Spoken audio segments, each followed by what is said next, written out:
ni hi khovel ai hian alet tam takin alian zok ti hi chu kan hravek ome khovel ne na ain len hlei dan an khai khin na video po hi kan mu fur toin arino khovel ai hian alet sa som setin a hlai zoka ama ro chu he te na hi hriat thiam ar de ulek mai the wangin ul samjong soifia yan tum don te ang bu phang khat hi khovel ni ta ang se mishing piang to zong song baka lo la piang le zel tu te po he bu phang khat chunga hian anom vek don bu phang sang khat zathumin Jupiter he achung kha thea he tiang vel tur he ani le ni ve thung hi le ni chung khat vek tur hi chuan khovel hi makta duai khat point pathum zet angai dona kan hriat tur chu bu phang khat hi khovel len zong ni in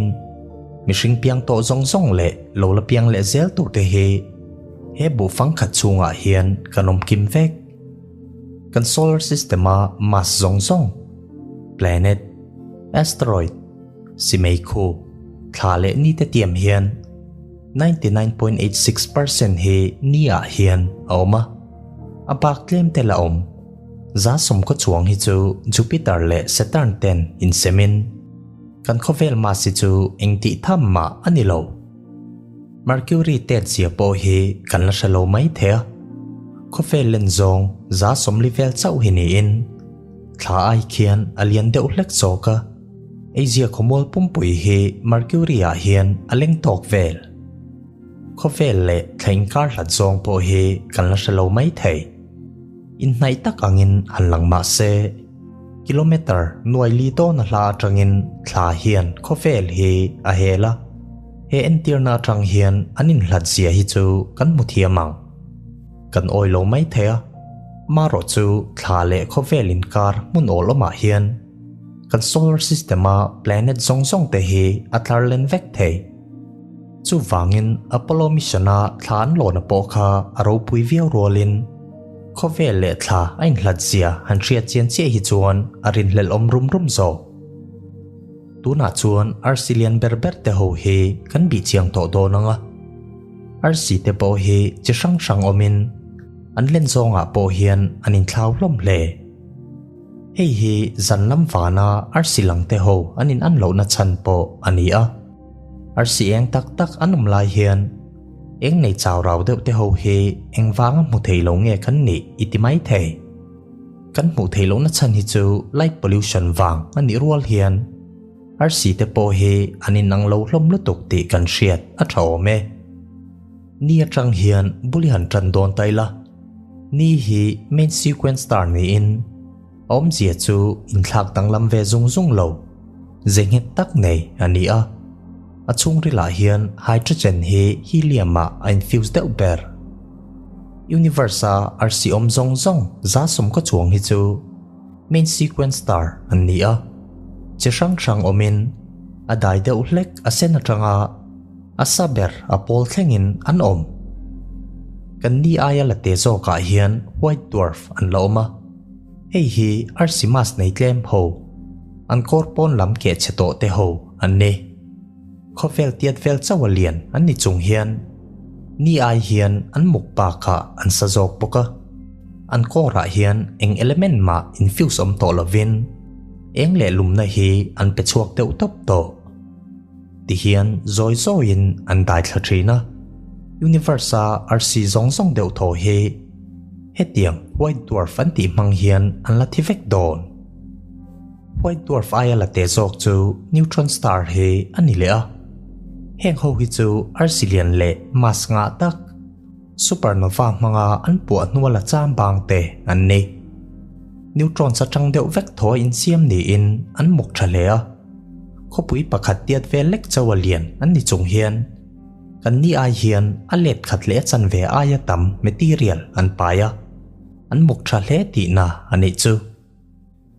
tuna chuan super giant star lama kan kal to anga heng rc te chu kan ni ai hian alet za tanga sang chuanga lian te ni theima se an len lu tuka wang hian an kan na man ruwa fuel supply he an mangchak pik le a an dam chung po atoin supernova an puan nuwa an thimai train hetiang red supergiant entirna pakhat chu Betelgeuse hi ani chuan universe arcilian ber ve thung hi le kan soituri chu hypergiant star ho hi an ni a Google a hian universe arcilian ber izong ani chuan UI scooty hi aron muang che ARC hi kan ni a hian alet zakwa pakwa setalian ni ma se arcilian ber ala ni lo ya arcilian zok hi an loma an len dan po hi arap umma to zok ARC hi WG 64 ania red hypergiant star ni in kan Milky Way satellite large Magellanic cloud ta hian aom ARC hi kan ni ai hian alet sang khat zanga somli zetin a hlai zoka alet noi ni sing riat zetin a eng zok po kan ni hi hetiang anga eng hi chuni se covel temperature hi chu chorualin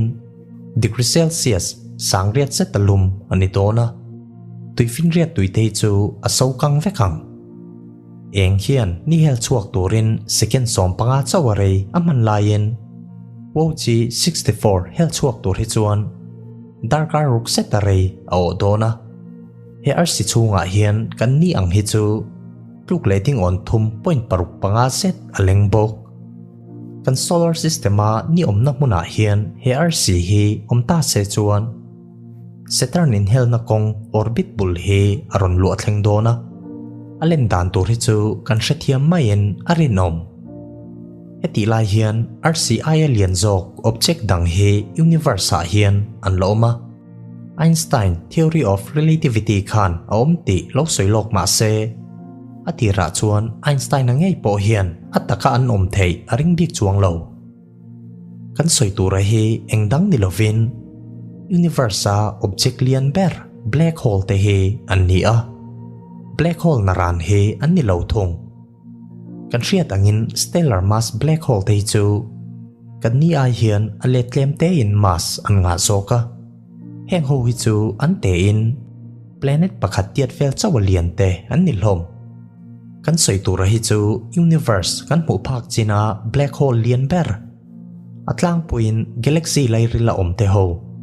supermassive black hole te hi an ni a heng black hole te chuan kan ni mass nei zat a let singa tanga thluk leting on chuang te an nei thei kan oemo oilo emo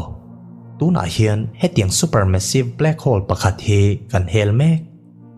tuna kan mu mek hi Sagittarius A star ani a kan omna galaxy lai rila om supermassive black hole ani kan ni mas nei zat alet makta tuai li point pathum set ania kan chen na atanga light year sing ni sang ruka hla a he black hole hi a om black hole thalak tam tak I mu thei chu siam chop ani tlang puya ni ma sela tuna mi hi chu black hole thalak kan nei tlem te zinga me Sagittarius A star thalak tak tak ani Event Horizon telescope team te chuan khovel ram sang sanga om radio telescope te hi trankhom tirin khovel tiat telescope chakna ang hi aron pechuaka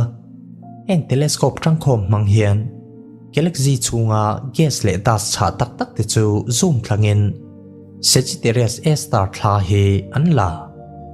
heti lai hian supermassive black hole zinga alian ber hi chu rin thiam phak baka lian ani to a nia tang hian bulian tran don teang ni tiat vel he black hole hian ni mas nei zat alet noi khat vel ania solar system kan chu san chuan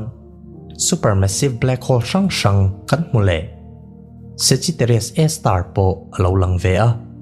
heti lai hian hei hi abul tran na chau alani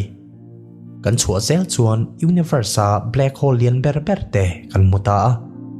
sinus A hian kan ni mas nei zat alet tluk le ding on ni le chan ve vel set ane black hole thalak kan nei masak ber M87 po lo langin kan kalpel le chuan universe kan mu phak china black hole lian ber ton 618 aron langta he black hole len zong hi kan la thiam lo mai thea soifia I han tum ton teang en tir nan hi kan solar system ania ni planet tha asteroid le comet te omin engtika ma kan solar system hi chu kan pel arin omlo ti chuan hi ton 618 chu ania shiat thei china universe black hole lian ber ni in matter thanem tak a I renga wang hian ala than bel zel light year tluk le ting on som priya ta hla umin hemi adum chin lai te event horizon a ringot po hian solar system hi chu som pakhat vel set atlar len phei thea kan ni mas nei zat a let tluk le ting on som riat set he supermassive black hole hian anei bok omna mun hi a hlat lutuk awangin hi tluk le ting on som kalta a om dan ania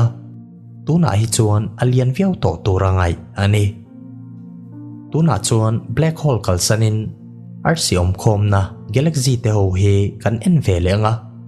galaxy pakhat chunga hian iom mek ti hi riem helai bor vela hian ioma kan omna milky way a hian arsi hi tluk le ding on za chuang zet om turarin ni in alen zong hi holtlanga light year noi khat vela thui ani galaxy lian bernen hian hante khin don taila hi IC 1101 ni in universe kan mu phak china galaxy lian ber ani he galaxy a hian RC hi trillion za chuang set om turarin ani a alen zong hi holtlanga light year makta duai nga le chan ve vel set a thui ani soitong khan kan chena milky way hi chu holtlanga light year noi khat vel chawa thui ani a kan omna galaxy te chi hi chu kan thiam mai en arinom heng object zong zong RC planet black hole le galaxy te ho kan ti lan tak te hi rin thiam phak baka lian ania heng ho aya la lian zok chu universe hi ni to in heng kan thil soi zong zong te hi universe chunga hian anom kim vek universe a hian engtluka zin chak thil dang omlova second khata kilometer nuai thum do na thui azin man engkal chak zong hian khovel hi han thlo hel chin tala hetiang vela chak hi aniang khovel hel chuanan hian second bial point pakhat pathum chawari amanga chak tak ani ringot maro chu hetiang anga chak hian hanjin thei par po nila niom na mun thleng tur hian minute riat chung zeta rei hun imang don tho arsidang kan nai ber hi kumli nuwa athlen thea galaxy dang kan nai ber hi kummakta duai ni le chan ven nuwa thlen thei donin observable universe mor phei chu kumthluk le ting on somli pangat nuwa chau athlen thei kan she tur chu universe hi aruak lova kan hu phak chin observable universe a hian kan omna milky way ang galaxy hi trillion ni chuang zet awma galaxy trillion ni chuang zinga galaxy tina hian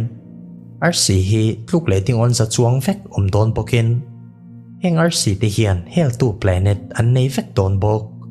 planet omsa ti chu chiar sen thei po anilova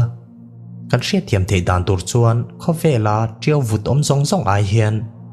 universe a planet omsa thi ala tamzo chu wangin keini mi hring ta tan chau hi chuan universe hi azau ma lo mo ti hi zona lian tak ania enge ngai dan ni vele universe a hian keini lo mi dang hi anom ve ngem comment na lama khan ngai dan lo soi ve don nia